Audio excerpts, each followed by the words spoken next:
Hi, hello, I'm Idun, and this is my first reading vlog for 2024. My plan is to read every single book that I own and haven't read yet. And as you can see here, there are some books on these two bookshelves that are turned with their spines to the inside instead of on the outside like they should be. And those are the books that I haven't read yet. And the reason I decided to turn them around is because I've seen this tip online, I think on Instagram and YouTube, that it would give further motivation to actually read the books because you want them to be turned out the right way. You want the spines to be on the outside and you want to see the spines, so this is like further motivation. And it also helped me get a better grip on which books I hadn't read and see them in comparison to the rest. I have no idea what book I want to read next because there's so many options and I want to read all of these books. That's why I bought them.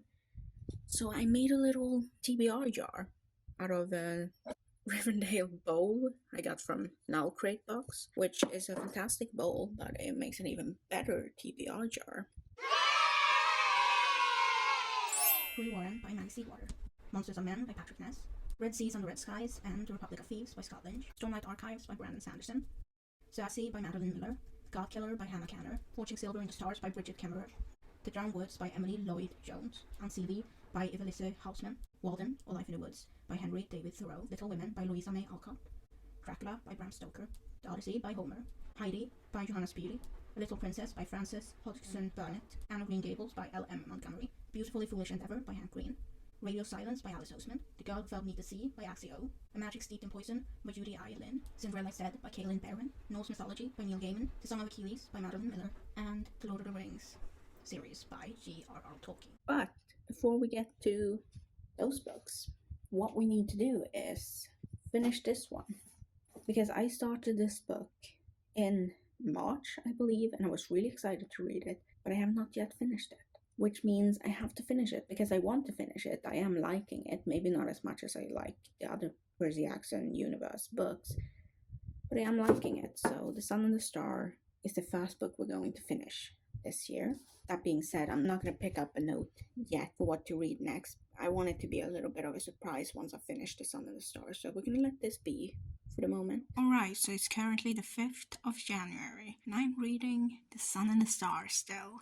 My goal for each day of the week has been to read 40 pages, because I was on page 80 and there's 460-ish pages in this book, which meant that if I spent all 7 days of this week reading 40 pages every day, I'd finish the book by the end of the week. And this far, it's come pretty well. I mean, I'm page 304, and it's the 5th, so I'm a little bit behind schedule because I should have read to page 340 yesterday, and then today read to page 380, which I have not done because I was tired after work on the 3rd. So we're a little bit behind schedule, but I think it's going to be fine because it's a weekend now, and on the weekend I have time to read more.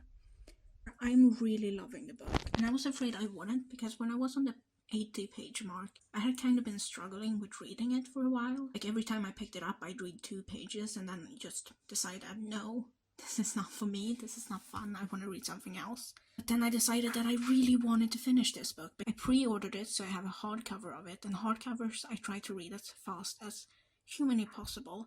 You know, I think the thing I didn't enjoy in this book was the Trog chapters. I didn't enjoy them as characters that much. I did like His Majesty quite a lot. I thought they were a really cool Trog, and I liked the way they looked up to Will and like chose their hat based on Will.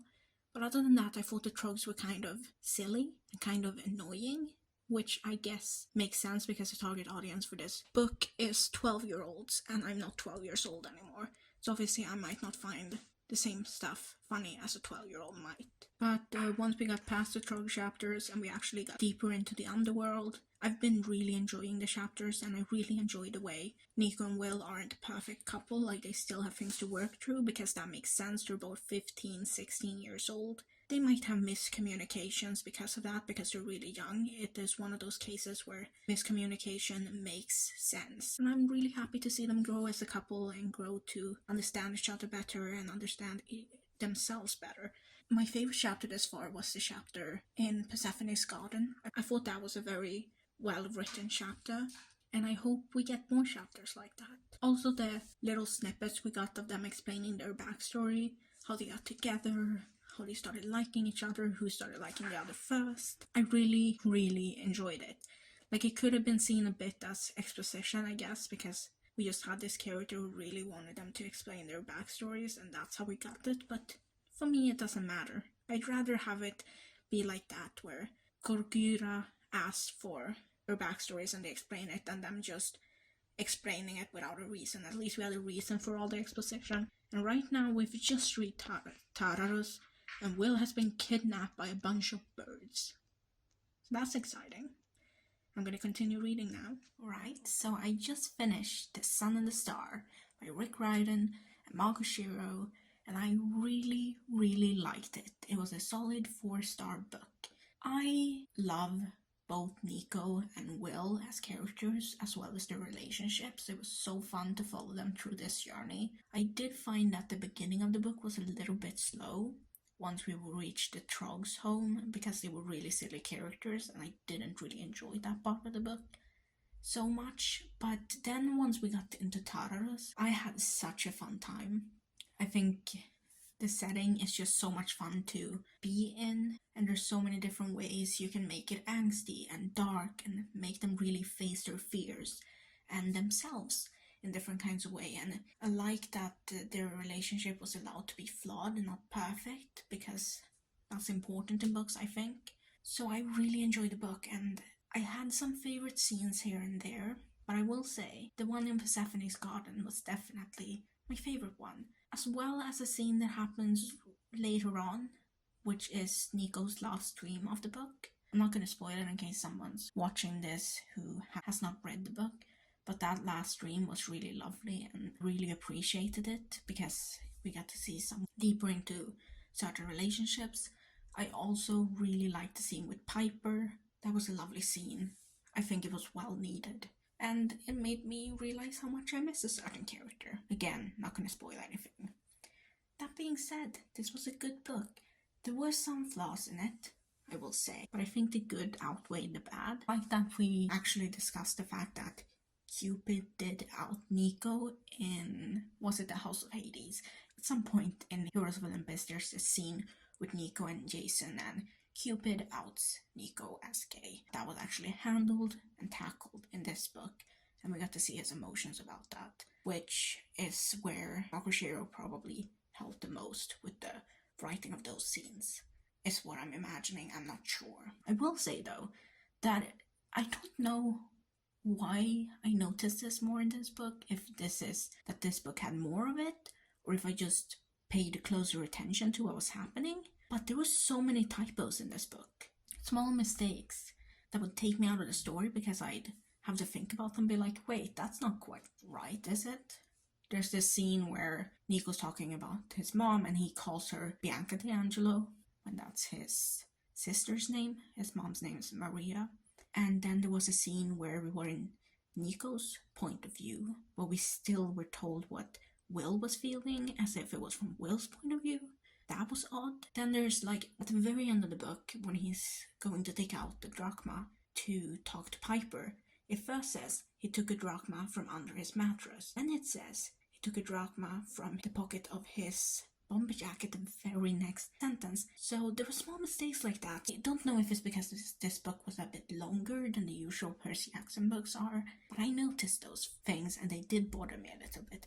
That being said, this was a great book. I had a lot of fun with it. And now, because we have finished this one, we shall remove it. And we can finally pick our first book from the TBR jar. This is going to be so exciting. I have literally no idea which book is going to end up being. I think there's 24 options in here right now. My biggest fear is that it's going to end up being Way of Kings by Brandon Sanderson, which is a book that I technically want to read because I bought it, but I kind of only bought it because it was the only English book available at the bookstore I was visiting. So it was not the greatest financial decision I made, especially because I haven't read Mistborn yet, and it would be my first Brandon Sanderson book. Hopefully that's not the one we're gonna end up picking, but I will say if I do end up picking it, I will put it back and will pretend it never happened, because I'm not ready for that book yet. And the book is Gentlemen Bastards 2. It's Red Seas Under Red Skies, and I really want to read this book because The Light of Glamora was my favorite book of last year, so I really want to read the sequel. I'm just kind of scared because it's a very thick book. How many pages is it? 628. So I think I'm gonna take this, divide it by the pages, divide them by 14, and then read however many pages per day that says it should be, and give myself 2 weeks to finish this book because it's very thick. I like having those goals. I need page goals every day to actually get through books, so let's give ourselves 2 weeks to finish this one. It's currently the 27th of January, so you might notice that there's been quite some time since I picked up that TBR jar note, which ended up being Red Seas Under Red Skies by Scott Lynch. And the reason for that is that I did film a bunch of clips talking about the books I've been reading, my progress in Red Seas Under Red Skies, books I've picked up since then, the book I DNF'd since then, and all of those clips have magically disappeared from my computer. They're nowhere to be found. I was gonna edit that week of the reading vlog, and they were just gone. They have disappeared from time, never to be seen again. So I have quite a lot of updating to do today, but at the same time I have barely anything to say because truth is, I have read barely anything in 3 weeks. I did so well that first week. So incredibly well. I kept up with my reading goals. I read every single day. I finished the book within a week and everything was fine. Everything was fantastic. I had a very terrible anxiety week 2 weeks ago, and when I get anxiety I have an even harder time than usual concentrating because I do have ADHD, so concentration, focus, all of that is incredibly hard for me, which means that even though reading is something I love to do more than anything else, it is also something that is incredibly difficult for me. So that being said, I didn't read anything that week, and then I thought I was fine. And on Friday of last week I was feeling much better, and I realized that, hey, I could spend this entire weekend reading.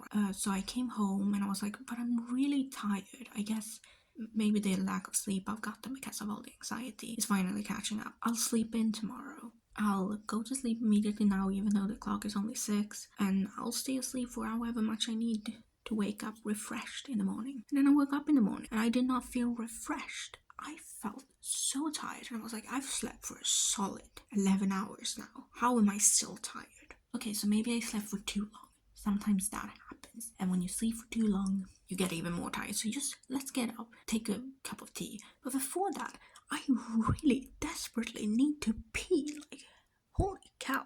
Then I go to the toilet. Even though it's been 8 literal bloody years of this, I fail to recognize the signs that my period's on its way every single month. And that is partly because it's irregular as F, but also because the doctor suspects I've got endometriosis, so we're treating that with some medicines, and apparently the medicines work 1 month and the next month they don't, and sometimes I bleed and sometimes I don't, and it's very complicated. But yeah, I never recognize the signs that the period's coming, so I spent that entire weekend in insufferable pain, and I didn't read anything. And because I spent the entire weekend in insufferable pain, I spent this week's weekdays just being so tired because I'd bled so much. I'd been in pain, barely gotten any sleep because of that. That, together with the fact that I didn't get any sleep because of the anxiety, just meant that, yeah, it wasn't a fun time. And I didn't read anything. But then, now today, is 27th of January, and I have plans to read. But actually, I say I haven't read anything at all, but that's not true. I did make it 98 pages into this one, so I did read a little bit, a very little bit, and I'm nowhere near done with it. I'm gonna have to take next month for it.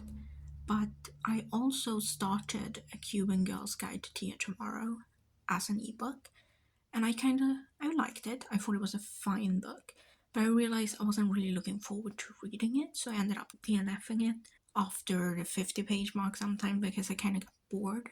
it's not a bad book. You know, I just don't like contemporary books that much. So ended up DNFing out, so I did read some in that as well. And then I decided to pick up my favorite book, which I'm now going to show you a beautiful edition of, the Owlcrate edition of The Raven Boys by Maggie Seawater. This is without the dust jacket because I always remove the dust jacket when I'm reading hardcover books so it don't get destroyed. And the reason I decided to pick it up, other than the fact that I always pick it up once a year because I've been rereading it every year since I first read it, the fact that I decided to start a podcast that is going to arrive in June of 2024, which is called Idun's Bookshelf. And in that podcast, I'm going to go through every single book on my bookshelf and talk about it, like do a deep dive into it.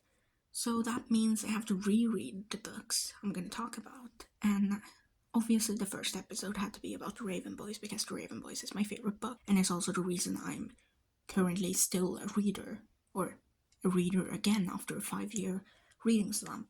So, you know, I'm not going to talk too much about this book right now, other than that I love it and it feels like coming home every single time I read it, and I would do anything to read this book again for the first time.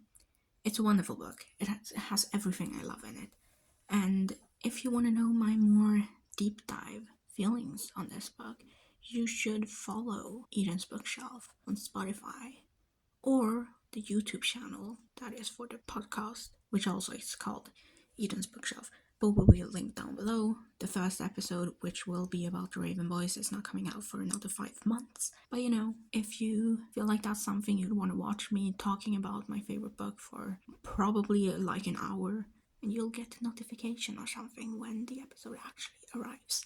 But yeah, I'm having a fun time rereading this book, as well as just writing on every single chapter of it. I'm only on the 3rd chapter right now, but I'm having so much fun with it. And I'm gonna read some more in Red Seas Under Red Skies now for a few hours because my mom's coming over for lunch/dinner, and I'm gonna make her some food. But before that, I want to read a little bit. Then after she's left, however long she stays, I'm not sure, she might stay for a few hours, but after she's left, I'm going to pick up The Raven Boys, just write down my emotions and feelings about this book. So it's going to be a fun Saturday of reading. Maybe not that much because I do have other plans, but there will be some reading. And I also want to watch the Percy Jackson, catch up with the Percy Jackson show because I was too anxious to do anything fun at all or concentrate on anything. I didn't watch the episodes, and because I was in too much pain last week, I couldn't do it either, so I'm gonna have to catch up. I'm like on episode 4 and episode 7 is already out, so I've got some catching up to do. Alright, so I don't really have much of an update. Things have remained pretty much the same as they were in the previous clip, but I thought I'd do a little roundup this month as a whole. So, as far as reading months go, this was not a particularly good one. I will admit that. In total, I finished 1 book, which I'd already started many months ago, and that was The Sun and the Star by Rick Riordan and Mark Shiro. And I liked this book. The more I think about it though, it did feel a little fanfiction-y, which is something I've seen other people bring up as well. But that's not a problem for me because I love fanfiction. It was fun. Then I've started Red Seas Under Red Skies by Scott Lynch, which is the 2nd book in the Gentleman Bastard sequence. I'm really enjoying it this far, but I've only made it like 100 pages into the book because I've spent barely any time reading it, or reading at all in general. Then I started, I think it's my 6th reread of Raven Boys by Maggie Seawater, and that was because I wanted to write a podcast episode about it for a podcast I'm planning, and I'm having such a fun time rereading the book and making notes on every single chapter. Also, can we appreciate... When I say this is my favorite book, I mean it. Not only do I own 4 copies, the 4th one is in Swedish and I don't currently have it on hand. Look at these annotations. Every line is annotated.